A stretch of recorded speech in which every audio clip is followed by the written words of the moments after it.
Bonjour à tous et à toutes, c'est Gilles. J'espère que vous vous préparez pour cette nouvelle année qui doit être vraiment mieux, beaucoup mieux que 2020, hein.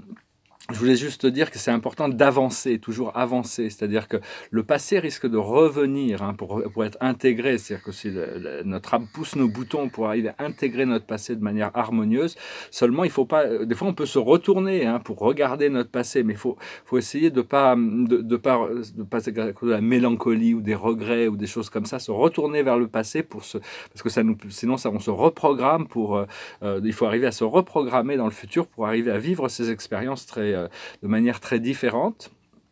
Et donc il faut toujours avancer, hein. C'est un petit peu comme les ombres. On ne peut voir les ombres que si on tourne le dos à la lumière. Imaginez quand vous êtes face au soleil, il n'y a pas d'ombre. C'est juste que quand on lui tourne le dos, on voit les ombres, on voit notre ombre, hein. Donc c'est important de comprendre ce concept. Quand on tourne vers la lumière, l'ombre ne peut pas vraiment... on peut être ébloui par le soleil des fois. Donc je voulais aussi parler de la nature de Dieu, le concept de Dieu, parce que ce mot Dieu est vraiment très très différent d'une culture à l'autre, d'une conscience à l'autre, d'une compréhension à l'autre.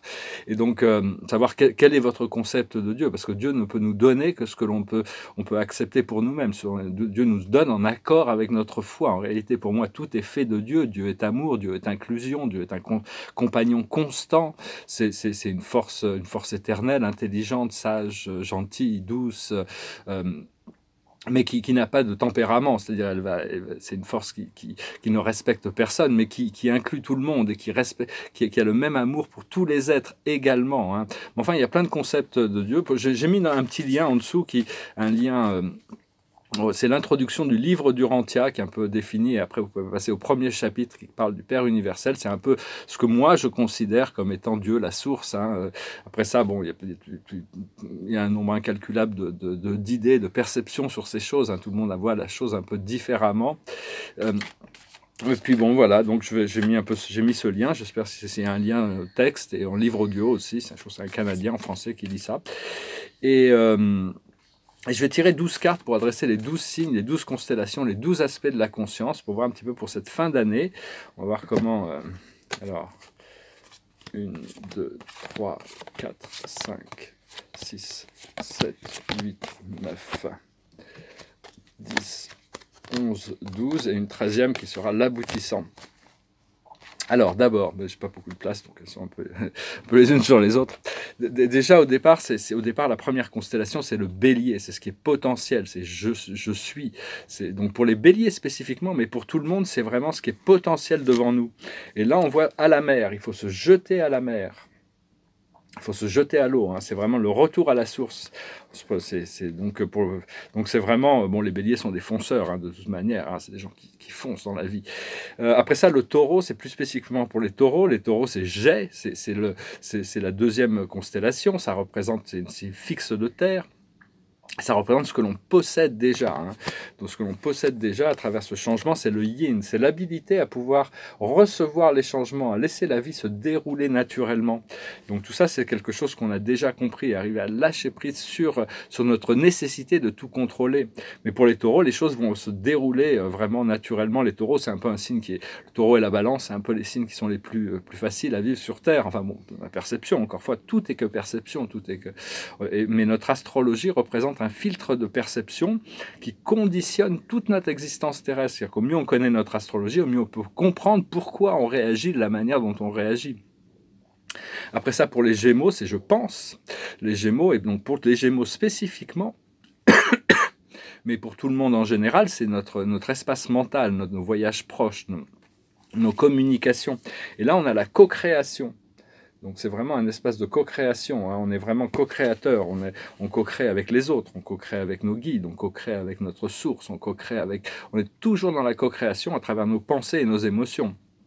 Après ça, pour les cancers plus spécifiquement, mais donc les cancers, c'est je ressens,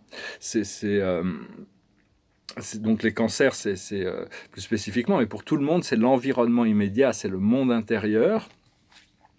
Et là, on a les âmes sœurs, donc on a vraiment cette connexion qui est en train de se développer à l'intérieur, l'alignement avec cette polarité qui est en train de s'unifier et qui va nous permettre d'attirer les bonnes âmes sœurs qu'on a besoin dans notre vie. Après ça, pour les lions plus spécifiquement, Mais pour tout le monde, c'est la passion, les amis. Le lion, c'est je vais. C'est le côté, c'est le cœur, c'est le créatif, c'est le créateur, c'est le roi des animaux aussi. Donc c'est vraiment le cœur, c'est vraiment la passion, c'est les amis, pas les amis, c'est plus la famille, tout le côté créatif de la vie. Et donc là, ce que l'on a, c'est entre deux mondes. C'est-à-dire que bon, on ne peut pas vraiment avoir de clarté sur les choses. On est encore entre deux chaises. On est encore entre. Donc il faut savoir qu'on est dans cette zone tampon au niveau de cette évolution intérieure du cœur et de la créativité. Les choses vont se dérouler. Mais bon, cette période, il y a beaucoup d'intégration à travers cette fin d'année. On se prépare pour 2021 maintenant. Après ça, pour les vierges plus spécifiquement, mais pour tout le monde, la vierge, c'est l'analyse, c'est le côté analytique des choses, donc c'est la manière dont on se nourrit matériellement et spirituellement, hein, de manière générale pour tout le monde, et là c'est la paix. On se nourrit de cette paix, c'est vraiment la paix que l'on cultive, c'est la paix que l'on cherche, c'est d'être bien dans ses pensées, être bien dans son corps, être bien dans sa vie. Hein.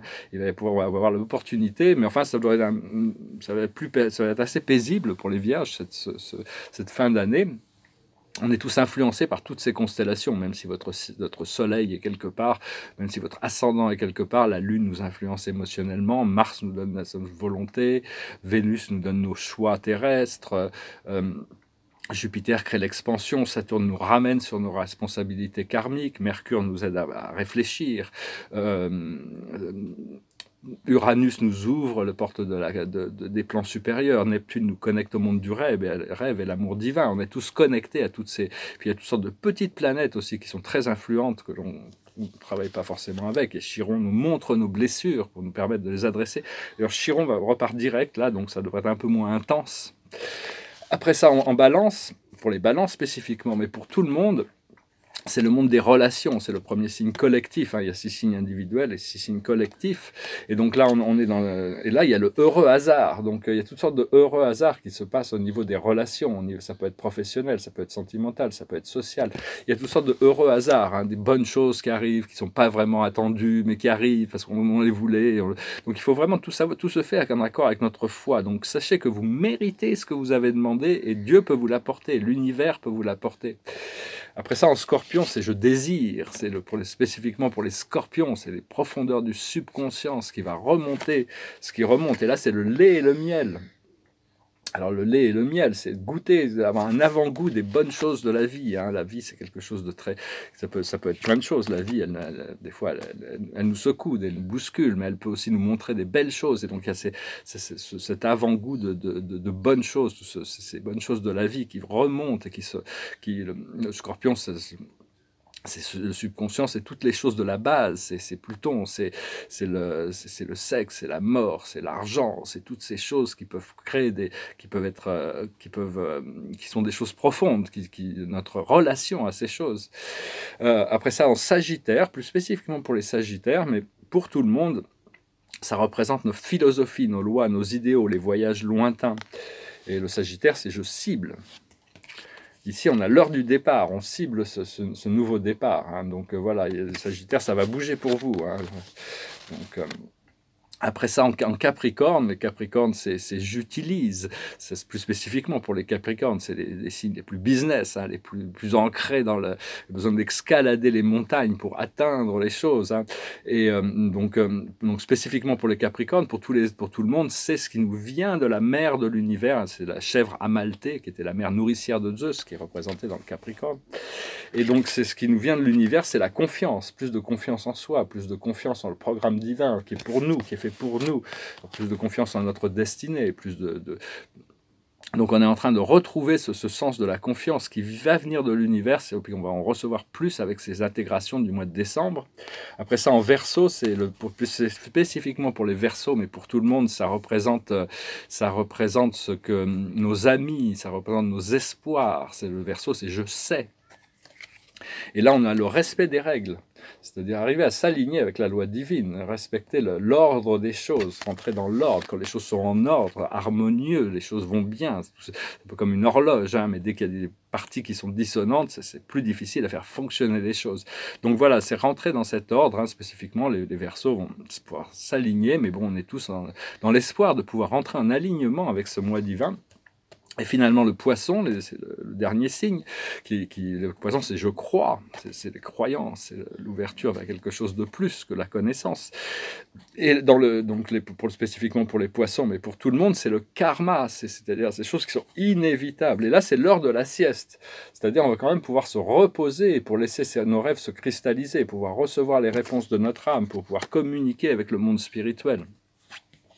Et l'aboutissant, c'est tout ce qui brille, c'est-à-dire tout nouveau, tout beau. Hein. C'est vraiment toutes sortes de nouvelles choses qui arrivent. Il ne va pas falloir se laisser trop distraire par ces choses qui brillent, par toutes ces nouvelles choses qui vont arriver dans notre vie. Enfin, on ne va pas se laisser distraire. Il faut rester centré sur notre cœur et continuer à cultiver cette connexion, hein, pouvoir profiter des choses du monde extérieur. Parce qu'à partir du moment où on n'est pas possédé par nos désirs, on peut profiter des choses librement, sans avoir besoin sans que ça conditionne toute notre vie, hein, non plus. Mais enfin bon, toutes ces choses du monde matériel et physique, on a besoin de revenir s'ancrer dans le monde physique pour pouvoir assumer notre mission. L'esprit m'a réveillé au milieu de la nuit avec toutes sortes d'idées. J'ai pris plein de notes, mais je n'ose pas encore en parler. C'était un peu un discours un peu plutôt politique. Hein. Il y a toutes sortes de nécessités d'une transformation, d'un système de transformation de la société. Donc il faut commencer à envisager quels seraient les systèmes qui fonctionnent. Tout le monde va devoir être écouté, tout le monde va devoir être inclus, le bien-être de tous va devoir être... On va devoir repenser tous les modèles de la société, hein, surtout, enfin moi c'est par rapport à la France surtout, parce que je suis français. Voilà, et puis la France, elle a quand même doit montrer l'exemple. Hein. La France, c'est un petit peu là, c'était complètement détruit la France. Hein. En quelques années, elle était plus d'égalité, enfin, c'est la République. Enfin, je critique pas les êtres, encore une fois, je critique leurs actions. Hein. Cette République en marche, elle nous a privés de notre liberté. Hein. Il n'y a plus de liberté. Elle nous a privés de notre égalité. Hein. Il y a comment on dit, les inégalités se sont accrues et la fraternité, on ne peut plus se rapprocher les uns des autres. Hein. Donc, moi, c'est plutôt la République assise, hein, assise sur la liberté, l'égalité et la fraternité que je voudrais arriver à fédérer autour de ces valeurs, quitte à changer de République pour pouvoir avancer et trouver un nouveau système de gouvernance. Enfin bon, on rentrera dans tout ça un peu plus tard. Je ne vais pas rentrer, c'est trop sérieux. En tant que spiritualiste, il faut éviter tous ces mondes de la politique. Mais bon, moi, on me demande de mettre mes mains dans le cambouis un peu, donc je fais qu'exprimer mes idées. On verra bien quand le moment viendra. Je vais chanter une chanson pour alléger un peu tout ça, puis je ferai peut-être une dernière carte pour voir. Enfin bon, il y a toutes sortes de nouvelles choses. Hein. J'espère que cette lecture a résonné avec vous. Si vous voulez une lecture plus personnelle, n'hésitez pas à m'envoyer un email. Puis je vous remercie de vos likes, vos partages, vos commentaires. Ça me fait toujours plaisir de recevoir vos commentaires. Et vos donations, si vous pouvez. Je vous remercie. Et donc voilà, c'est une chanson qui me passait par la tête. C'est une chanson des années 90, une chanson américaine. It goes like this. When I wake up, well, I know I'm gonna be the man who wakes up next to you. When I go out, well, I know I'm gonna be the man who goes along with you. But I would walk 500 miles, and I would walk 500 more, just to be the man who walked 1,000 miles to fall down at your door. When I'm working, yes, I know I'm gonna be the man who's working hard for you. And when the money comes in from the work I do, I'll pass almost every penny on to you. When I grow old, well, I hope I'm gonna be the man who's growing old with you. But I would walk 500 miles, and I would walk 500 more, just to be the man who walked 1,000 miles to fall down at your door. When I'm lonely, well, I know I'm gonna be the man who's lonely without you. And when I'm dreaming, well, I know I'm gonna dream about the time when I'm with you. When I come home, Yes, I know I'm gonna be the man who's coming home to you. I'm gonna be the man who's coming home to you. But I would walk 500 miles, and I would walk 500 more, just to be the man who walked 1,000 miles to fall down at your door. Après à marcher 1600 km pour m'effondrer devant ta porte. C'est assez romantique. Donc voilà, hein, je voulais venir vous saluer aujourd'hui. Et voilà, il faut continuer à se préparer pour des célébrations. Hein. Ça parle de changement soudain. Le chevalier de Michael, fort dévoué, intellectuel et appliqué. Il est temps de passer à la vitesse supérieure. La logique doit l'emporter sur l'émotion. Changement soudain. Tout se prépare, hein. Il y a vraiment tout on est un petit peu comme un vaisseau spatial, le compte à rebours a commencé et la fumée commence à monter, et puis on va se retrouver propulsé dans une nouvelle sphère de conscience avec ce solstice qui arrive, hein. Donc soyez prêts, attachez vos ceintures. Après ça on pourra se relaxer une fois qu'on sera en orbite, hein, mais pour le moment attachez vos ceintures, ça va secouer encore un petit peu, hein. La nature noire et blanche des choses va continuer à se développer comme ça autour de nous, donc il faut essayer de passer à travers, rester dans la voie centrale entre le bien et le mal, pour flotter au milieu, hein, au centre de cette vallée, hein, qui va nous conduire vers l'océan. Et quand il y a des obstacles, il suffit comme l'eau, hein, les contourner. On a besoin de se bloquer aux espaces. Hein, voilà. Je vous remercie, je vous salue, je vous souhaite une excellente journée. Namasté.